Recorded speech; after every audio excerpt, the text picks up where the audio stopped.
Encore une fois, merci d'être venu. Ça nous touche vraiment au cœur de partager cet après-midi littéraire et de faire un petit voyage dans les méandres de l'Afrique plurielle. Euh, la première, bien sûr, question, c'est de savoir pourquoi on a écrit ou bien pourquoi on écrit. C'est toujours ce besoin profond de témoigner d'abord pour soi-même, parce qu'on a quelque chose qu'on veut partager. Ensuite, remettre, comme le disait Jean-Paul Moreau, un flambeau à nos enfants, leur dire un peu quelle a été notre vie, surtout par ce temps de l'électronique, ça change très très rapidement. Donc leur permettre aussi de connaître un peu leur propre passé et aussi pour nous qui venons dans cette nouvelle société d'accueil, de permettre aussi à nos amis de connaître un peu d'où nous venons, d'avoir un petit clin d'œil de l'autre côté. Donc c'est ce besoin d'échange qui fait qu'on a voulu écrire. Maintenant, l'autre question, c'est de savoir qu'est-ce qu'on doit écrire. Parce que, bon, et dans mon cas précis, c'était surtout de raconter l'expérience professionnelle. Je suis médecin de formation et j'ai eu cette chance à travailler dans différents environnements, non seulement dans mon propre pays, mais également dans les autres pays, aussi dans le pays africain.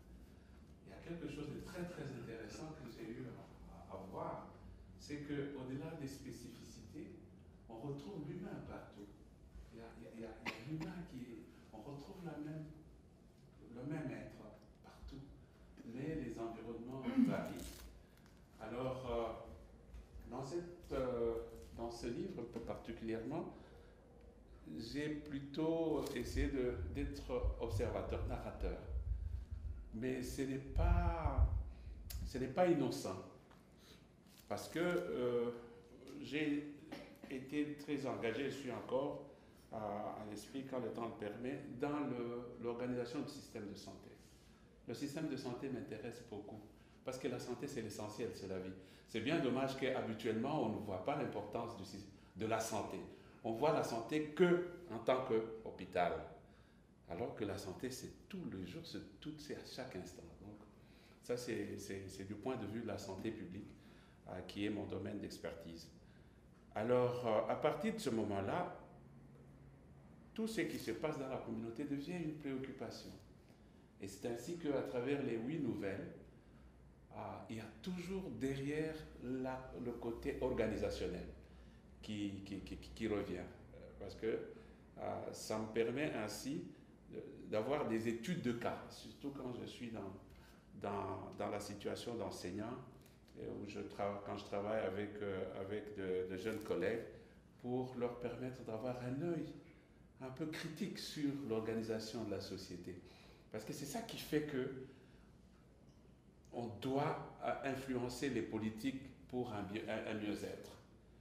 Et vous avez plein d'exemples. La petite ceinture de sécurité que nous mettons de manière instinctive aujourd'hui, si vous pouviez savoir son histoire avec les dégâts humains qu'il y a eu avant, qu'on commence à... Aujourd'hui, c'est un réflexe. On ne réalise même pas qu'on fait de la santé publique quand on le fait. Et pourtant, on est totalement dedans. On ne parle pas de se laver les mains et tous ces petits gestes devenus banals qui ont causé vraiment beaucoup de dégâts dans l'histoire de la santé publique. Donc, c'est aussi un peu ce petit clin d'œil de ressortir ces petites études de cas pour amener la réflexion à une autre dimension, pas juste le niveau primaire où il y a quelque chose qui ne va pas, on s'énerve, on crie et tout ça, mais d'aller un peu au-delà et rentrer dans ce processus dynamique d'amélioration de système, d'organisation de système. Donc voilà un peu les différents mobiles qui m'ont poussé à écrire. Le défi, oui, le grand défi est que il fallait être accompagné par des littéraires, parce que c'est pas ma formation de base, quoique j'ai toujours aimé l'écriture, j'ai toujours lu de tout. Mais il fallait faire certains exercices et je crois que là le processus est encore long, il est encore à faire. Maintenant, dès le premier instant où j'ai commencé à prendre conscience que je dois faire quelque chose, c'est-à-dire que je suis dans les dernières années de mes études médicales, donc je commençais à prendre note, mais en poésie. C'est plus court, c'est plus rapide, on joue avec le mot, c'est dense et tout ça. Et qui fait que mon premier recueil de poèmes, qui est intitulé Apatride, mais son titre en fait c'était Médecin ouvrier, qui était mon expérience de vie, ma première expérience en tant que médecin de brousse. Hein, j'ai plus passé le temps à faire l'ouvrier qu'à faire la médecine parce qu'il fallait construire les structures de base. Alors, beaucoup de frustration, beaucoup de colère, mais au lieu d'aller faire la marche avec les pancartes dehors, je fais l'évacuation sur papier. Hein, comme ça m'a permis au moins d'aller rechercher le médecin en moi à un moment donné. Et ça a dû faire 28 ans avant que je ne le publie parce que, bon, je n'avais pas... D'abord, à l'époque, dans le pays, c'était un système assez policier, on avait peur de tout. On avait peur de recevoir une lettre qui pouvait avoir une phrase qui pouvait t'amener quelque part. Et puis, c'est bien plus tard que quand j'ai eu à croiser des écrivains et tout ça, et puis qui m'ont encouragé. Et je me rappelle que le premier texte, c'est Mamie et Laurette qui ont lu ça dans le cercle Pohori. Vous ne vous êtes pas peut-être. Ouais, le premier texte, mes textes, ils ont lu dans un club de poésie. On était aux Comores à cette époque. Alors, et là, on m'a encouragé. Finalement, on a sorti le premier recueil. Mais on a continué à écrire et à partager les réflexions qui sont reprises dans Tendre Afrique. Mais la poésie, c'est une histoire. Parce que tout le monde a eu un traumatisme pendant qu'il était à l'école. Cette fameuse question du professeur, qu'a voulu dire l'auteur? Mais l'auteur est décédé il y a 2 siècles. Et alors là, on demande qu'a voulu dire l'auteur. Et ce qui fait que la poésie, jusqu'à aujourd'hui, continue à éloigner un peu le public. Finalement, j'ai compris qu'avec, bien sûr, les agressions permanentes, mais tendres de ma chère épouse Vicky, qui est très allergique à la poésie comme telle, et que pour elle, le jour qu'elle lira ma poésie, c'est le jour où je vais écrire un poème pour elle. Alors là, ça devient très compliqué, très critique. Donc, c'est ainsi que j'ai sorti ce premier recueil de nouvelles. Et là, le choix a été parce qu'il y a beaucoup de choses à écrire, mais comment faire? Alors, je me suis limité à 8 tableaux. À 8 tableaux du continent africain, choisis par-ci, par-là, et que on va explorer ensemble pour ceux qui n'ont pas encore lu le livre, et ceux qui l'ont lu, ils vont nous lire quelques extraits des passages qui les ont marqués. Peut-être qu'ils nous diront pourquoi. Mais donc, on va faire ce petit voyage très rapidement. Il y a eu beaucoup de personnes qui m'ont aidé pour sortir le livre, comme vous le savez, pour tous ceux tous ceux qui se sont lancés dans le processus d'écriture. Vous avez écrit, vous avez relu, 3e, 4e fois, vous ne voyez plus les fautes.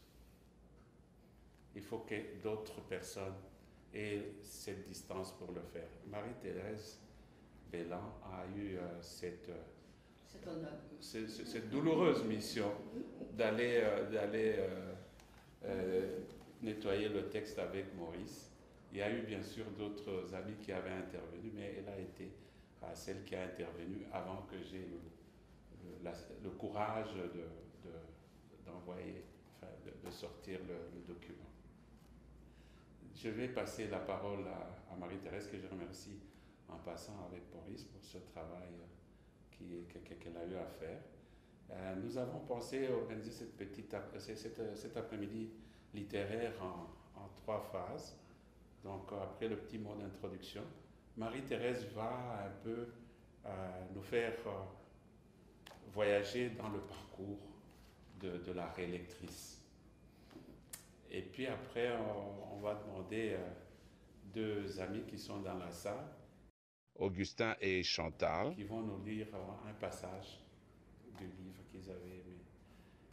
La quatrième personne qui devait clôturer et nous lancer au débat, c'était Benoît Gazabon, qui est un ami aussi, un auteur. Malheureusement, il a un problème de famille en dehors de la vie. Alors Marie-Thérèse va lui prêter la voix. Et après ça, on va passer un petit moment et puis on partagera le repas ensemble. Et puis on va quand même faire un tirage au sort du livre pour encourager ceux qui sont venus nous soutenir ce soir. Encore une fois, merci beaucoup.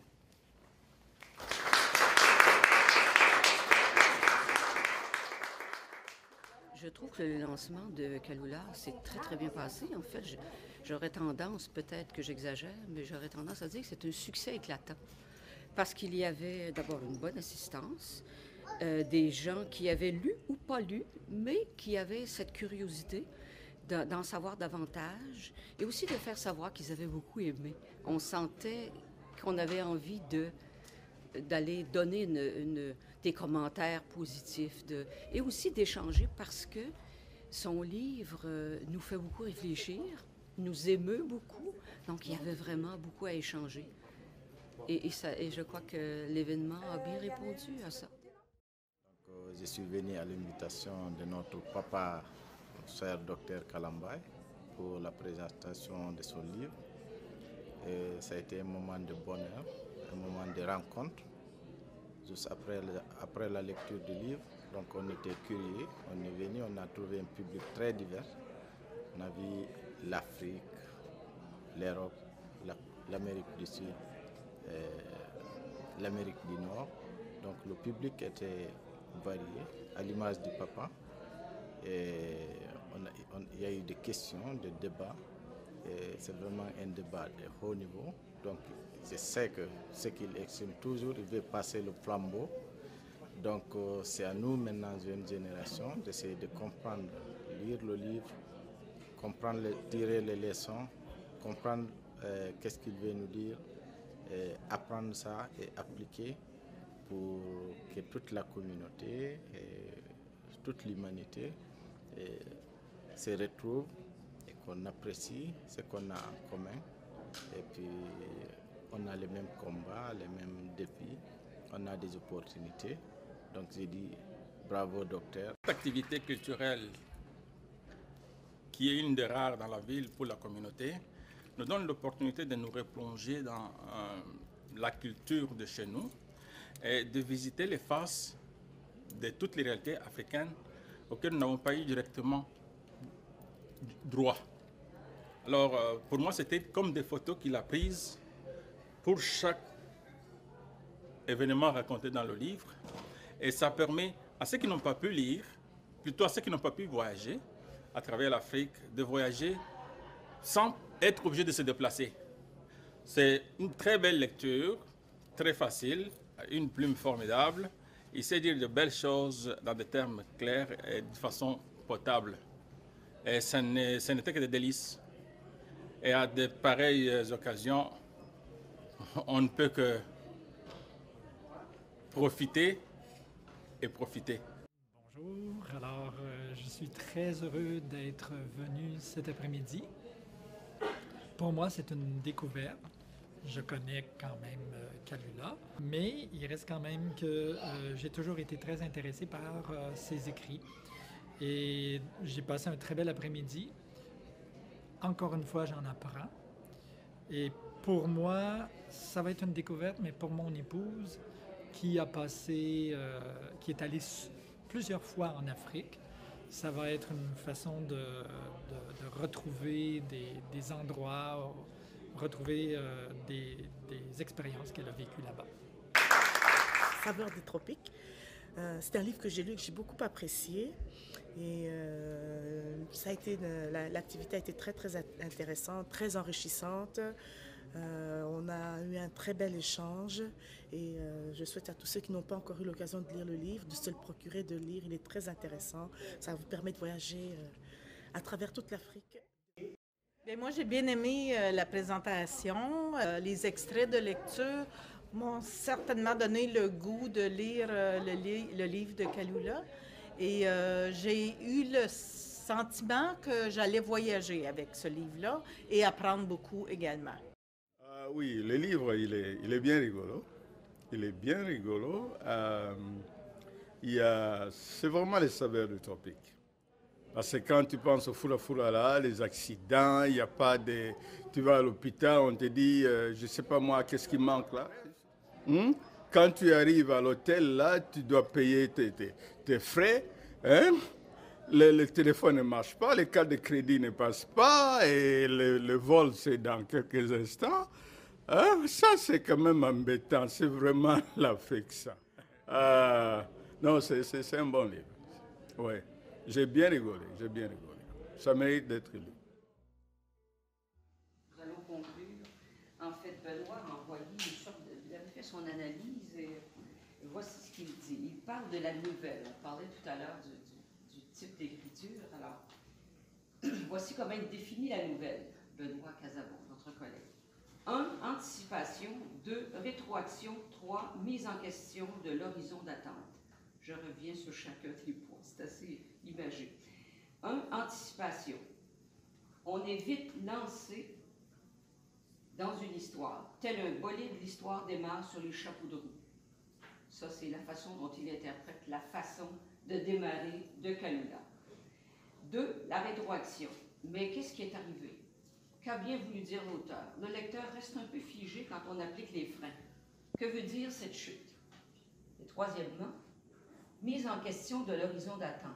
Quand vous scrutez l'horizon, vous n'êtes pas sûr si vous voyez quelque chose ou si c'est un mirage.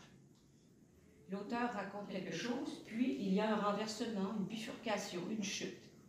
Quel sens dois-je donner à cette... Quel sens dois-je faire de cette histoire? Qu'est-ce que j'ai vu là? Il se résume. Le lecteur est sollicité par 3 moments. La nouvelle est de ces textes qui sollicitent le lecteur de façon immédiate. Kalula est un maître conteur.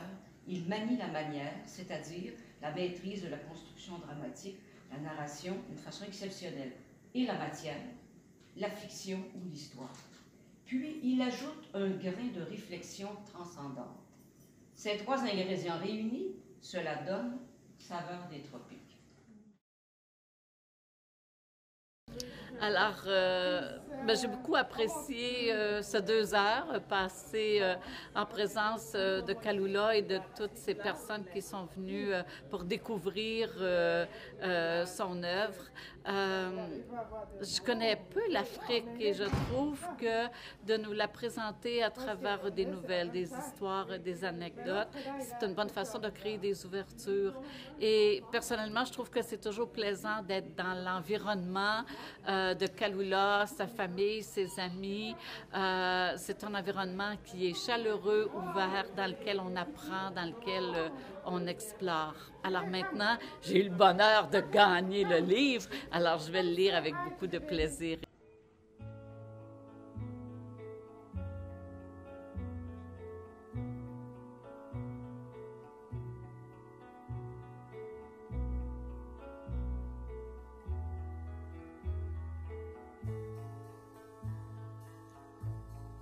J'ai pensé qu'il valait mieux nous quitter sans un adieu.